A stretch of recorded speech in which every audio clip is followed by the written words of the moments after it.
Price the Lord, hallelujah. പ്രിയപ്പെട്ടവരെ, 1990 മുതൽ ദിവാൻ ധ്യാന കേന്ദ്രത്തിൽ മുടക്കം കൂടാതെ 7 ഭാഷകളിലെ ധ്യാനം എല്ലാ ആഴ്ചയിലും നടക്കുന്നു.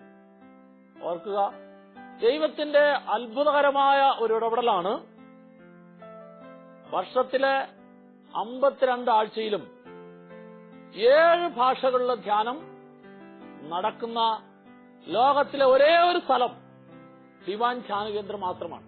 ഈ ധ്യാന മന്ദിരത്തിൽ എല്ലാ ആഴ്ചയിലും മലയാളം, തമിഴ്, തെലുഗു, ഇംഗ്ലീഷ്, കന്നഡ, കൊങ്ങിണി, ഹിന്ദി ഈ 7 ഭാഷയിലുള്ള ധ്യാനം ഒരേ സമയത്ത് ആരംഭിച്ച് ഒരേ സമയത്ത് അവസാനിക്കുന്നു. ഞാൻ ഇപ്പോൾ നിങ്ങളുടെ മുമ്പിൽ അവതരിപ്പിക്കുക മലയാള ഭാഷയിലെ ധ്യാനത്തിൽ ഒരാഴ്ച മലയാള സ്റ്റേജിൽ നിന്നുകൊണ്ട് സാക്ഷ്യം പറയുന്ന ഒരു സഹോദരന്റെ അനുഭവമാണ്. ആ സഹോദരന്റെ സാക്ഷ്യം എങ്ങനെയായിരുന്നു? 5 വർഷം മുമ്പാണ് ഞാൻ ഈ ധ്യാന മന്ദിരത്തിൽ ആദ്യമായിട്ട് ധ്യാനിക്കാൻ വരുന്നത്. 5 വർഷം മുമ്പ് ഞാനിവിടെ ധ്യാനിക്കാൻ വരുമ്പോൾ കഴിഞ്ഞ 15 വർഷമായിട്ട് ഞാൻ മദ്യത്തിന് അടിമയായിരുന്നു. എന്റെ മദ്യപാന സ്വഭാവം മൂലം എന്റെ വ്യക്തിജീവിതം, കുടുംബജീവിതം, സമൂഹ ജീവിതം എല്ലാം തകർച്ചയിൽ നിന്ന് തകർച്ചയിലേക്ക് പോയിക്കൊണ്ടിരിക്കുകയാണ്. എന്റെ ഈ അവസ്ഥയെക്കുറിച്ച് അറിയാവുന്ന സകല വ്യക്തികളും എന്നെക്കുറിച്ച് പറഞ്ഞു, ഒരു കാലത്ത് നന്നായി എന്ന്.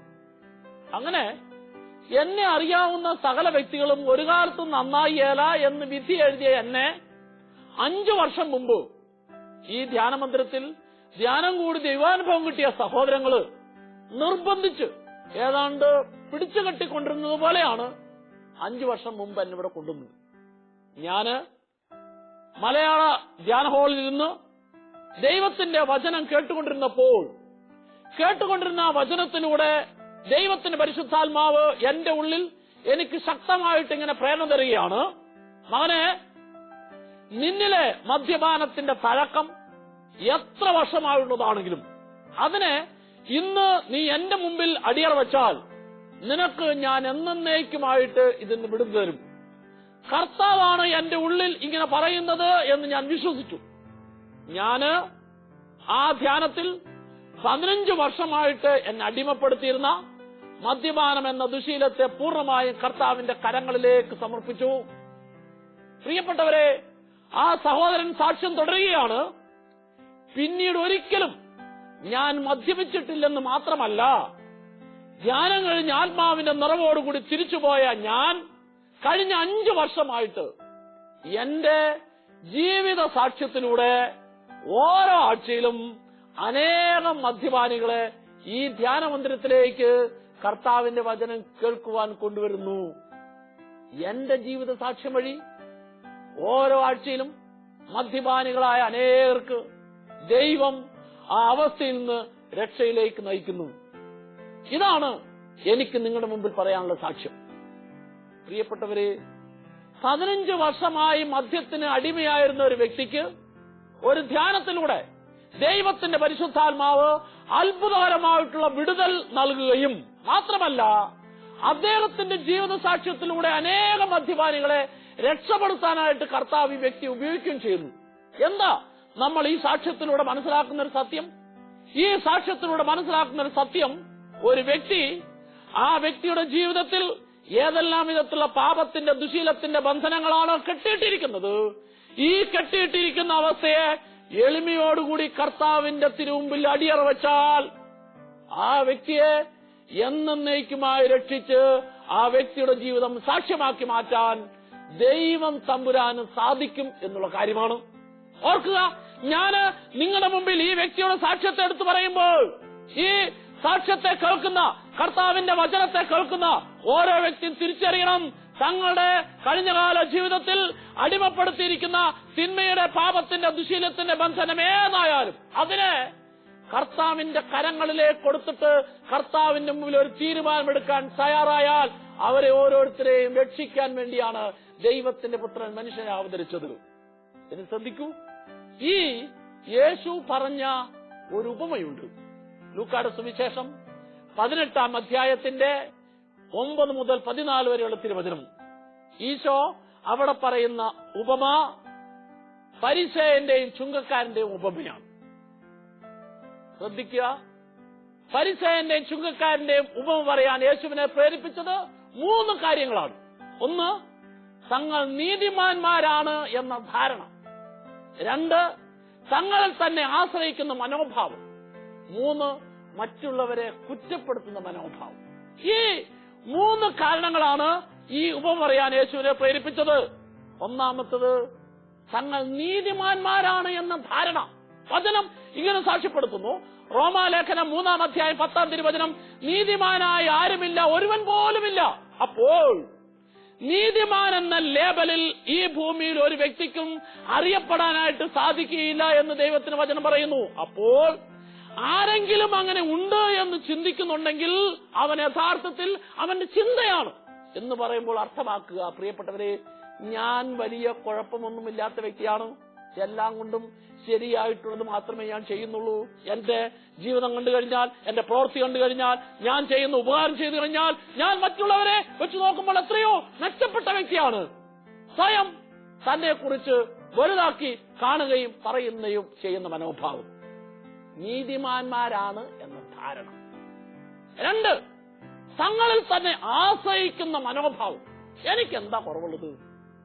പ്രിയപ്പെട്ടവരെ, ബുദ്ധിയിൽ, കഴിവിൽ, സമ്പത്തിൽ, അറിവിൽ, പണത്തിൽ ആശ്രയിക്കുന്ന മനോഭാവം.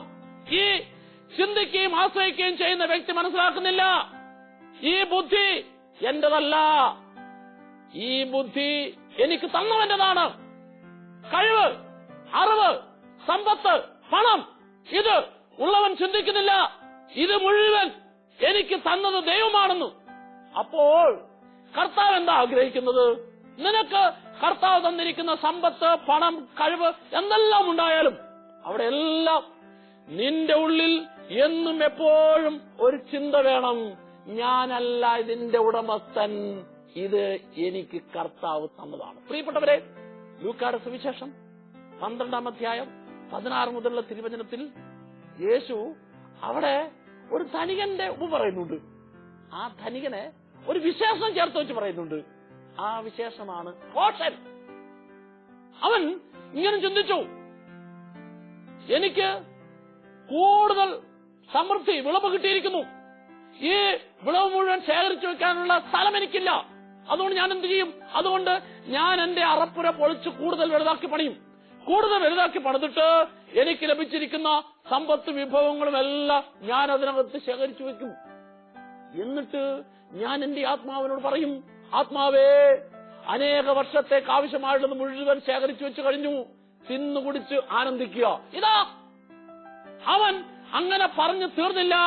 ഈ പറഞ്ഞവനെ ദൈവം വിളിച്ച പേരാണ് ലൂക്കായുടെ സുവിശേഷം 12-ാം അധ്യായം 20-ാം തിരുവചനം. ദൈവം അവനെ വിളിച്ചു ഭോഷ. എന്തുകൊണ്ടാണ് കർത്താവ് അവന് ഭോഷ എന്ന് വിളിക്കാൻ കാരണം? അധ്വാനിച്ച് കഷ്ടപ്പെട്ട് ബുദ്ധിമുട്ടി സമ്പത്തുണ്ടാക്കിയതുകൊണ്ടാണോ? ഉണ്ടാക്കിയ സമ്പത്ത് ശേഖരിച്ചു വെക്കാൻ അറപ്പുര പൊളിച്ചു പണിതുകൊണ്ടാണോ? അല്ല. പിന്നെന്താ കാരണം? നിങ്ങൾ എന്താ കാരണമെന്ന് ആ സുവിശേഷ വചനം വായിച്ചാൽ മനസ്സിലാക്കും. എന്താണെന്നറിയാവോ? ഒരു സമ്പന്നൻ, ശ്രദ്ധിച്ചേ, അവൻ ഇപ്പോൾ തന്നെ സമ്പന്നനാണ്. ഈ സമ്പന്നന് കർത്താവ് വീണ്ടും കൂടുതൽ സമ്പത്ത് നൽകി. നോക്കിയ കർത്താവിന്റെ കരുണ എത്രയോ അധികമാണെന്ന്. അവൻ ഓൾറെഡി സമ്പന്നനാണ്, അവന് കർത്താവ് വീണ്ടും കൊടുത്തു. കിട്ടിക്കഴിഞ്ഞപ്പോൾ ഇനി നിങ്ങൾ വായിച്ചാൽ മനസ്സിലാകും. എന്താണെന്നറിയാവോ? കിട്ടിക്കഴിഞ്ഞപ്പോൾ അവൻ ചിന്തിച്ചത് മുഴുവൻ, ഞാൻ എന്ത് ചെയ്യും, ഞാൻ ഇങ്ങനെ ചെയ്യും, ഞാൻ എന്റെ അറപ്പുറ പൊളിച്ച് കൂടുതൽ വലുതാക്കി മണിയും, ഞാൻ എന്റേത് എന്നുള്ള അവന്റെ അഹങ്കാര ചിന്ത, ഇത് മുഴുവൻ അവന് കിട്ടിയിട്ടും അനുഭവിക്കാൻ സാധിച്ചില്ല. ഇന്ന് നിന്റെ ആത്മാവിനെ നിന്നിൽ നിന്നും എടുത്തു വെച്ചു കഴിഞ്ഞാൽ, തിരിച്ചെടുത്തു കഴിഞ്ഞാൽ ഇതിൽ ആരാകും? അതുകൊണ്ട് നീ ഒരിക്കലും ഈ സമ്പത്ത്, ഈ പണം, ഈ കഴിവ് നിന്റേതാണ് എന്ന് നീ കരുതരുത്. കരുതിയാൽ ദൈവത്തിന് മുമ്പിൽ ഓരോ നിമിഷവും നീ ഭോഷനാണ്. പ്രിയപ്പെട്ടവരെ, അതുകൊണ്ട് കർത്താവിന്റെ വചനം നമ്മൾ ഓർപ്പിക്കുന്നു, തന്നിൽ തന്നെ ആശ്രയിക്കുക, കഴിവിൽ ആശ്രയിക്കുക, സമ്പത്തിൽ ആശ്രയിക്കുക, തന്റെ മക്കളിൽ ആശ്രയിക്കുക, തനിക്കുള്ള ജോലിയിൽ ആശ്രയിക്കുക. ഇങ്ങനെ ആശ്രയിക്കുന്ന ഓരോരുത്തരെയും ദൈവം പോഷനാക്കും. ഇങ്ങനെ ആശ്രയിക്കുന്ന ഓരോ വ്യക്തിയെയും ദൈവം പോഷനായിട്ട് കാണുന്നു. ഇനി ചുങ്കക്കാരന്റെ ഫരിസേയന്റെ പറയാൻ കർത്താവിനെ പ്രേരിപ്പിച്ച മൂന്നാമത്തെ കാരണം മറ്റുള്ളവരെ പുച്ഛിക്കുക. എനിക്കെല്ലാം ഉണ്ട്, മറ്റുള്ളവർക്കൊന്നുമില്ല. മറ്റുള്ളവരെ താഴ്ത്തിക്കെട്ടുന്ന മനോഭാവം, മറ്റുള്ളവരെ നിസാരരായി കാണുന്ന മനോഭാവം. പ്രിയപ്പെട്ടവരെ, ഓരോ വ്യക്തിക്കും കർത്താവ് ഒരു വിലയിട്ടിട്ടുണ്ട്. കർത്താവിട്ടിരിക്കുന്ന വില കാൽവരി മലയിലെ കുരിശിൽ തന്റെ രക്തം ചിന്തിയ വിലയാണ്. ഓരോ മനുഷ്യ വ്യക്തിയുടെയും വില ദൈവത്തിന്റെ പുത്രനായ യേശുക്രിസ്തു ചിന്തിയ തിരുരക്തത്തിന്റെ വിലയാണ്. അതിനാൽ ഞാനും നിങ്ങളും മറ്റുള്ളവരെ വിലയുള്ളവരായി കാണണം. എന്തെന്നാൽ കർത്താവ് അവർക്ക് ഓരോരുത്തർക്കും ഇട്ടിരിക്കുന്ന വില തന്റെ രക്തത്തിന്റെ വിലയാണ് എന്ന് പറഞ്ഞാൽ തന്റെ തന്നെ വിലയാണ്. Price the Lord, praise the Lord.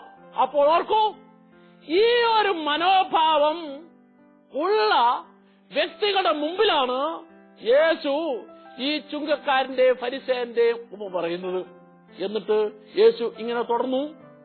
രണ്ടുപേർ പ്രാർത്ഥിക്കാനായിട്ട് ദേവാലയത്തിലേക്ക് പോയി. ഒരാൾ ഫരിസേയൻ, മറ്റേ ചുങ്കക്കാരൻ. ആ ഫരിസേയൻ ദേവാലയത്തിന്റെ നടുവിൽ നിന്നുകൊണ്ട് പ്രാർത്ഥിച്ചു, ദൈവമേ, ഞാൻ നിനക്ക് നന്ദി പറയുന്നു. എന്തെന്നറിയോ, നീ തന്നതിന്റെ എല്ലാം ദശാംശം ഞാൻ വേണ്ട രീതിയിലെല്ലാം കൊടുത്തിട്ടുണ്ട്. മാത്രമല്ല, ഞാന് നല്ല രീതിയിൽ ജീവിക്കുന്ന വ്യക്തിയാണ്. എന്റെ ജീവിതത്തെ കുറിച്ച് അറിയണമെങ്കിൽ മറ്റുള്ളവരൊന്ന് ചോദിച്ചു നോക്ക്. പ്രിയപ്പെട്ടവരെ, ഇങ്ങനെ അവന്റെ പ്രാർത്ഥനയിലെ, അവന്റെ ചിന്തയിലെ, അവന്റെ പ്രതികരണത്തിലെ, അവന്റെ ഏറ്റുപറച്ചിലെ ഓരോ കാര്യവും അഹങ്കാരത്തിന്റെ മനോഭാവമായിരുന്നു.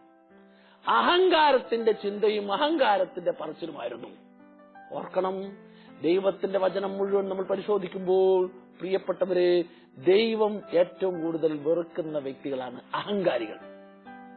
ജെറമ്യാ പ്രവാചകന്റെ പുസ്തകം 13-ാം അധ്യായം അതിന്റെ 15 മുതൽ 17 വരെയുള്ള തിരുവചനങ്ങളിലും, പ്രഭാഷകന്റെ പുസ്തകം 10-ാം അധ്യായം 6 മുതലുള്ള തിരുവചനങ്ങളിലും, സുഭാഷിതങ്ങളുടെ പുസ്തകം 16-ാം അധ്യായം 18-ഉം 19-ഉം തിരുവചനങ്ങളിലും എല്ലാം രേഖപ്പെടുത്തുന്ന സത്യം, ദൈവം ഏറ്റവും കൂടുതൽ വെറുക്കുന്ന പാപമാണ് അഹങ്കാരം.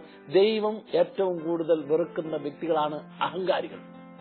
എന്ന് പറഞ്ഞാൽ, ദൈവത്തിൽ നിന്ന് സ്വീകരിച്ച ദൈവത്തിന്റെ മുഖത്ത് നോക്കി ഇത് ദൈവമാണ് തന്നത് എന്ന ആ മനോഭാവത്തെ വിട്ടിട്ട് എല്ലാം എന്റേതാണ് എന്ന് കരുതി നടക്കുന്ന, പ്രവർത്തിക്കുന്ന ജീവിതം. അതിനാൽ കർത്താവ് പറയുന്നു, അഹങ്കാരികൾ അധപ്പതനത്തിലേക്ക് നയിക്കും. പ്രിയപ്പെട്ടവരെ, ഓരോ അഹങ്കാര ചിന്തയും അടുത്ത പാപത്തെ ജനിപ്പിക്കുക. പുതിയ പുതിയ പാപത്തെ ജനിപ്പിക്കാൻ അഹങ്കാര ചിന്ത കാരണമായിത്തീരുന്നു.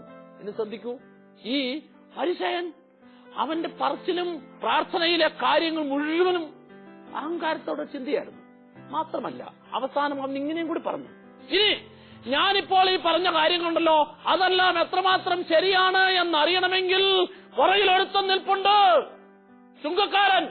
അവനിലേക്ക് നോക്കിയാൽ എന്റെ ഗുണം എത്രയാണ് എന്ന് മനസ്സിലാക്കാൻ സാധിക്കും. അപ്പോൾ അവൻ ചെയ്തെന്താണെന്നറിയാവോ?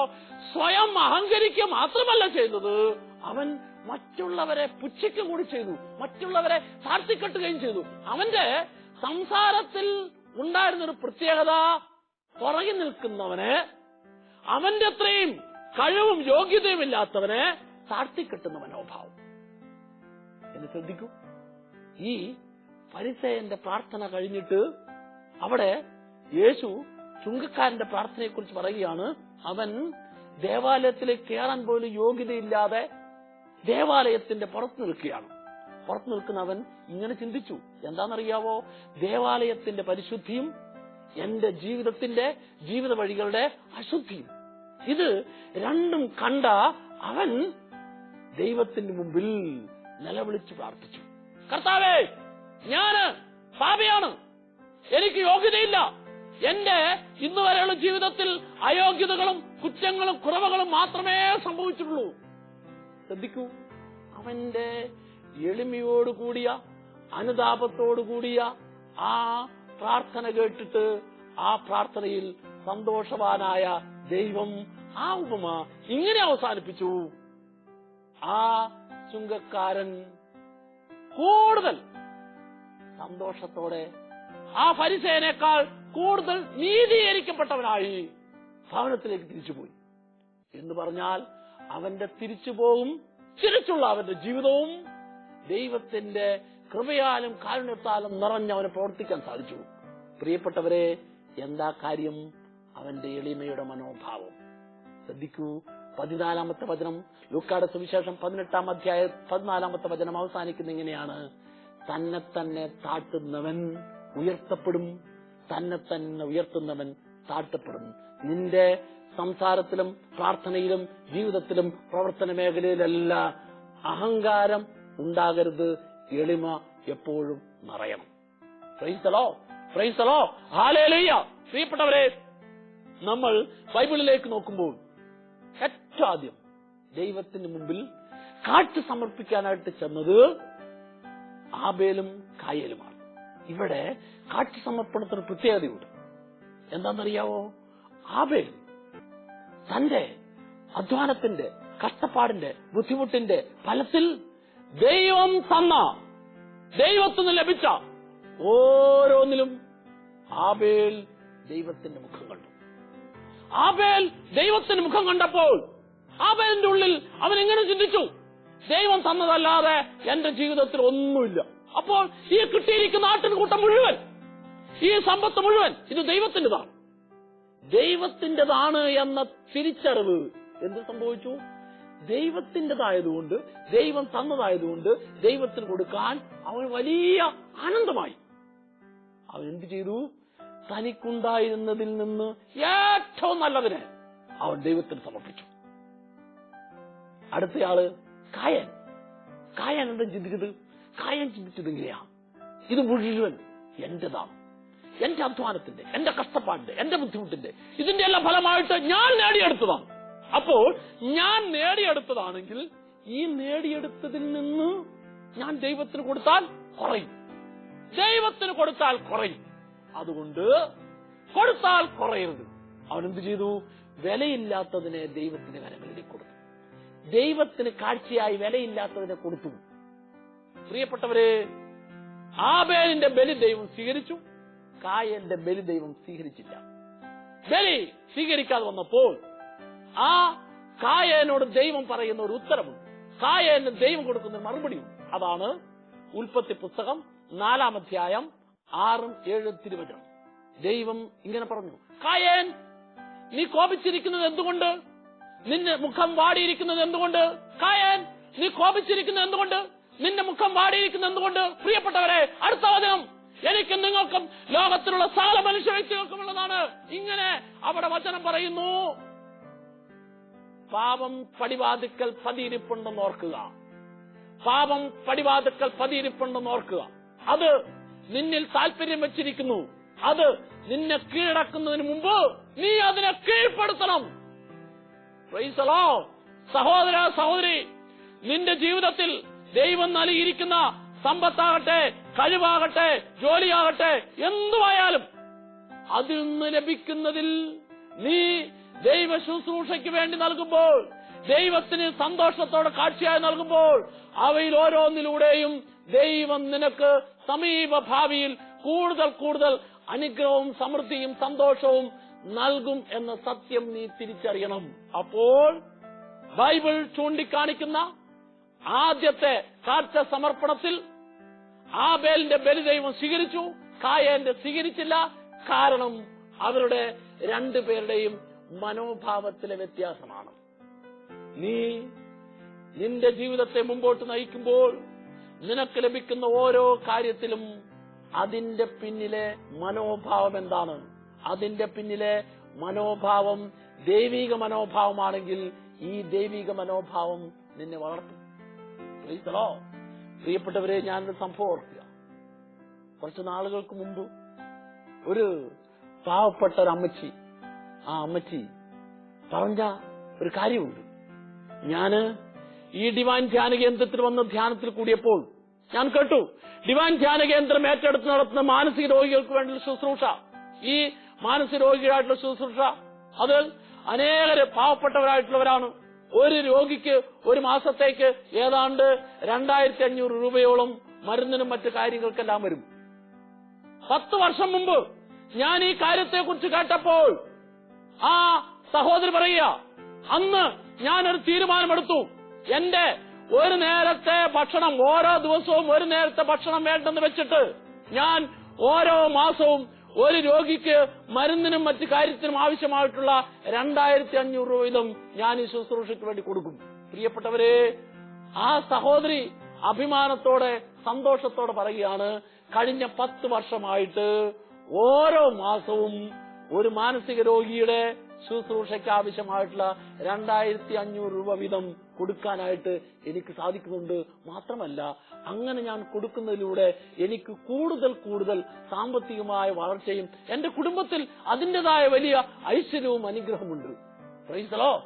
ആ സഹോദരി പറയാ, എന്നെ ഇതിന് പ്രേരിപ്പിച്ചത് എന്റെ 15 വയസ്സുള്ള ഒരു മകൻ, അവൻ മാനസിക രോഗിയായിരുന്നു.